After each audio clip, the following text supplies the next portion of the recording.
Alors, Elon Musk dit détester être à la tête de Tesla. Ah bah alors, c'est de la main alors, Elon, si tu détestes ça. Il préférerait occuper ses journées avec les équipes en charge du design et de l'ingénierie. C'est ce que le CEO a répondu à l'une des questions qu'on lui a posées lors d'un procès en cours concernant l'acquisition de SolarCity par Tesla. L'opération a été réalisée en 2016 et elle a permis au constructeur automobile de diversifier ses offres avec une gamme de tuiles solaires. Le détail du procès n'est pas très intéressant, mais il faut savoir qu'il oppose Tesla à des actionnaires qui considèrent que cette acquisition s'est réalisée dans de mauvaises conditions, en particulier à cause d'Elon Musk. Ils accusent le patron d'avoir pris de mauvaises décisions avec cet accord et de manière plus générale d'être trop puissant au sein de l'entreprise. En répondant qu'il déteste être CEO, Elon Musk joue ainsi une carte attendue dans ce procès. Ce n'est pas qu'il rêve de pouvoir, explique-t-il, face à l'accusation. Il le fait à contre-cœur pour le bien de l'entreprise. On pourrait ainsi considérer qu'il ne s'agit que d'une réponse stratégique, mais la personnalité d'Elon Musk est bien connue par ailleurs, si bien que cette réponse semble crédible. Il a prouvé au fil des années que la technologie est ce qui le passionne le plus, ce qui ne veut pas dire qu'il est forcément bien informé ou au courant de tout. Quoi qu'il en soit, le procès devrait durer 2 semaines et le jugement pourrait obliger Tesla à se séparer de SolarCity. Et surtout, l'entreprise pourrait être obligée de rendre aux actionnaires les 2,6 milliards de dollars utilisés pour l'acquisition si le juge estime que SolarCity ne valait pas cette somme. Au-delà des conséquences sur la branche solaire de Tesla, ce sera un coup dur pour Elon Musk, dont la place pourrait être remise en cause, ou du moins réévaluée par le conseil d'administration. Alors du coup, j'ai un autre article là où il déclare carrément que Tesla mourrait s'il n'était pas le CEO. Ça va loin là quand même. Cet article est même mieux, je dirais, même parce qu'il y a plus de détails. Le PDG possédait à l'époque une participation d'environ 22% en Tesla et SolarCity, fondée par ses cousins. Certains actionnaires de Tesla ont affirmé que l'opération visait à renflouer l'investissement de Musk dans la société de panneaux solaires. Lors de l'ouverture d'un procès de 2 semaines à Wilmington, dans le Delaware, Musk, vêtu d'un costume sombre, d'une chemise blanche et d'une cravate noire légèrement de travers, a déclaré qu'il avait essayé très fort de ne pas être PDG de Tesla, mais je dois le faire, sinon Tesla va mourir.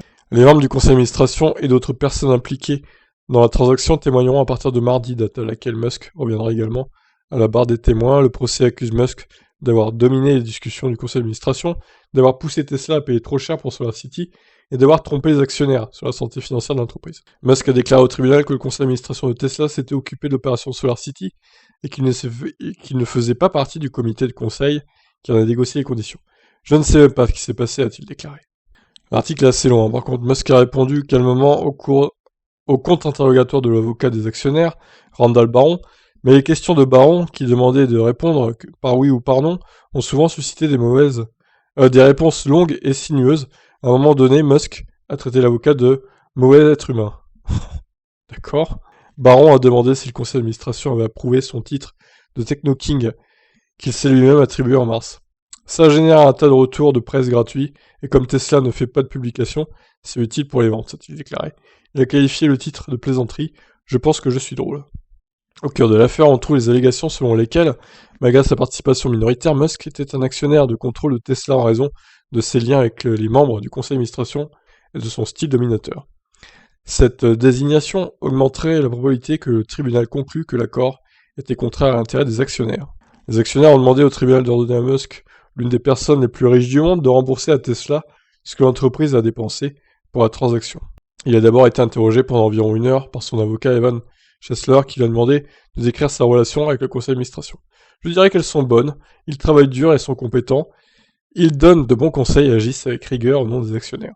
Il a dit qu'il ne fixait pas la rémunération des administrateurs et qu'il n'avait pas la possibilité de les licencier ou de les embaucher. Il a également déclaré qu'étant donné qu'il possédait le même pourcentage d'actions dans les 2 sociétés et qu'il n'y avait pas d'argent liquide impliqué dans l'opération, il n'en a pas bénéficié. Il a déclaré que la fusion visait à combiner l'activité des batteries de Tesla avec la production d'énergie durable de SolarCity.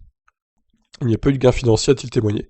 Les experts juridiques ont déclaré que le juge cherchera des preuves que Musk a menacé les membres du conseil d'administration ou que les administrateurs ont senti qu'ils ne pouvaient pas lui tenir tête. Ce serait une surprise pour la plupart des gens si le tribunal venait à dire qu'il ne contrôle pas la société, a déclaré Brian Quinn, professeur à la Boston College Law School, parce qu'il agit certainement comme s'il le faisait.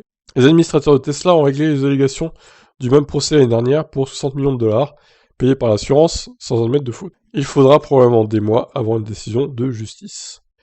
Eh bien, c'est compliqué cette affaire. Hein. Bon, ben, on suivra ça de près. Très bon article détaillé en tout cas sur zonebourse.com. Je vous laisse réagir, bye bye.